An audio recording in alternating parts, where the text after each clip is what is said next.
Hi friends, welcome to Indu's Kitchen. இன்னைக்கு நம்மளோட கிச்சன்ல புரட்டாசி மாச ஸ்பெஷலா ஒரு சூப்பர் டேஸ்டியான சைவ ஈரல் கிரேவி எப்படி செய்யறதுன்னு பார்க்கலாம். இத ட்ரை பண்ணி பாருங்க, டேஸ்ட் ரொம்பவே சூப்பரா இருக்கும். இத செய்யறதுக்காக நான் இன்னைக்கு 1 கப் அளவு பச்சை பயிரை நல்லா கழுவிட்டு நைட்டே ஊற வச்சு எடுத்து வச்சிருக்கேன். ஒரு 8 மணி நேரமாவது ஊறணும். பயிர்ல உள்ள தண்ணி எல்லாமே வடிச்சிட்டு பயிரை மட்டும் சேர்த்துக்கோங்க. இப்போ இது கூடவே ஒரு சின்ன துண்டு இஞ்சி, 1/2 டீஸ்பூன் மிளகு, 1/2 டீஸ்பூன் சீரகம், ஒரு பாதி பச்சை மிளகாய் மட்டும் சேர்த்துக்கலாம். இதுக்கு தேவையான அளவு உப்பு, 1/2 டீஸ்பூன் அளவு கல்லுப்பு சேர்த்துட்டு இதில் தண்ணி எதுவுமே சேர்க்காம லைட்டாக பெருன்னு அரைச்சி எடுத்துக்கோங்க. இப்போ நான் அரைச்சி எடுத்திருக்கேன் பாருங்கள், இந்த மாதிரி லைட்டாக பெருன்னு இருந்தால் போதும். இப்போ இதை அப்படியே ஒரு பவுலுக்கு மாற்றிக்கலாம். இதோட கன்சிஸ்டன்சி பார்த்தீங்கன்னா நம்மளுக்கு இட்லி மாவை விடவே கொஞ்சம் திக்காக இருக்கணும், அதுதான் கரெக்டான பதம். இப்போ நம்ம இதை வேக வச்சு எடுத்துக்கணும். அதுக்காக இந்த மாதிரி ஒரு இட்லி பிளேட்டில் எண்ணெய் தடவி வச்சுருக்கேன். நீங்கள் துணி கூட போட்டுக்கலாம். இப்போ நம்ம ரெடி பண்ணி வச்சுருக்கிற மாவை வந்து இட்லி தட்டில் வச்சுக்கோங்க. இப்போ மீடியம் ஹீட்டில் இட்லி பாத்திரத்தில் வச்சு ஒரு 10 நிமிஷம் இதை நம்ம வேக வச்சு எடுத்துக்கலாம். 10 நிமிஷத்துக்கு அப்புறமா பாருங்கள், அது நல்லாவே வெந்துருச்சு. நான் எடுத்துட்டேன்.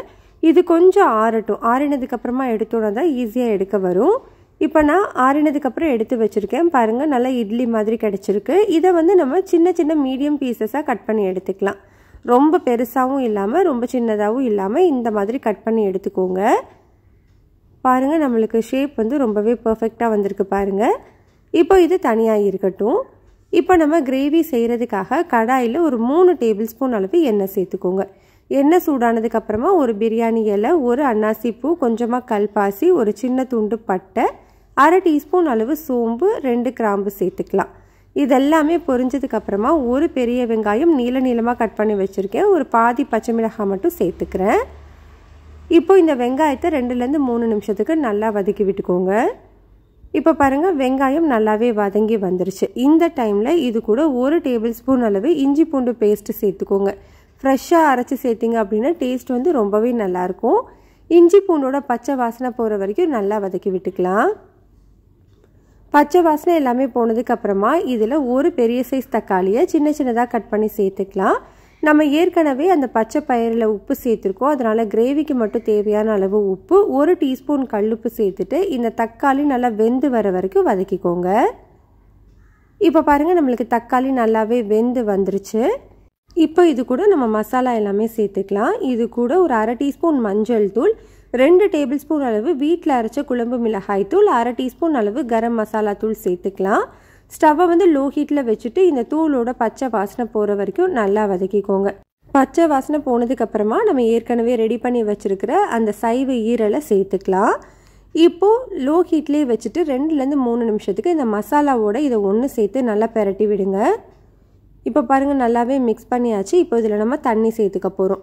இதில் வந்து மொத்தமாக 3 கப் அளவு தண்ணி சேர்த்துக்கோங்க. தண்ணி சேர்த்து நல்லா ஈவனாக மிக்ஸ் பண்ணி விட்டுக்கலாம். மிக்ஸ் பண்ணிவிட்டு இதை மீடியம் ஹீட்லேயே வச்சுட்டு ஒரு 5 நிமிஷத்துக்கு நல்லா கொதிக்க வச்சுக்கோங்க.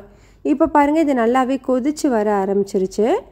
பாருங்கள், அந்த கிரேவி எல்லாமே அந்த ஈரலில் நல்லாவே இறங்கியிருக்கு பாருங்கள்.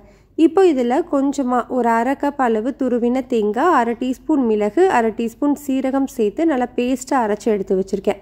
அந்த தேங்காய் விழுதை வந்து நம்ம சேர்த்துக்கலாம். மிக்ஸி ஜார் கழுவிட்டு ஒரு 1/2 கப் அளவு தண்ணி சேர்த்துக்கோங்க. இப்போ இது எல்லாத்தையுமே நல்லா ஒன்று சேர்த்து மிக்ஸ் பண்ணி விட்டுக்கலாம். மிக்ஸ் பண்ணிவிட்டு மீடியம் ஹீட்லேயே ஒரு 5 நிமிஷம் மட்டும் கொதிக்க வச்சுக்கோங்க. நம்ம தேங்காய் சேர்த்ததுக்கப்புறமா ரொம்ப நேரம் கொதிக்க விட வேண்டாம், அதனால் ஒரு 5 நிமிஷம் அப்படிங்கிறது கரெக்டாக இருக்கும். இப்போ பாருங்கள், கிட்டத்தட்ட ஒரு 5 நிமிஷமாக கொதிச்சிட்ருக்கு. கிரேவியும் கரெக்டான கன்சிஸ்டன்சியில் கொஞ்சம் திக்காக இருக்குது. இந்த டைமில் பொடியாக நறுக்குனா கொத்தமல்லி இலைகள் மட்டும் சேர்த்துட்டு நல்லா மிக்ஸ் பண்ணி ஸ்டவ் ஆஃப் பண்ணிடலாம். அவ்வளோதான், டேஸ்டியான சைவ ஈரல் குழம்பு ரெடி ஆகிடுச்சு. கட்டாயம் ட்ரை பண்ணி பாருங்கள். சாதம், சப்பாத்தி, பூரி, இட்லி, தோசை கூடலாம் சூப்பராக இருக்கும். இந்த ரெசிபி உங்களுக்கு பிடிச்சிருந்ததுன்னா லைக், ஷேர், சப்ஸ்கிரைப் பண்ணிக்கோங்க. கூடவே பெல் பட்டனை கிளிக் பண்ணிக்கோங்க.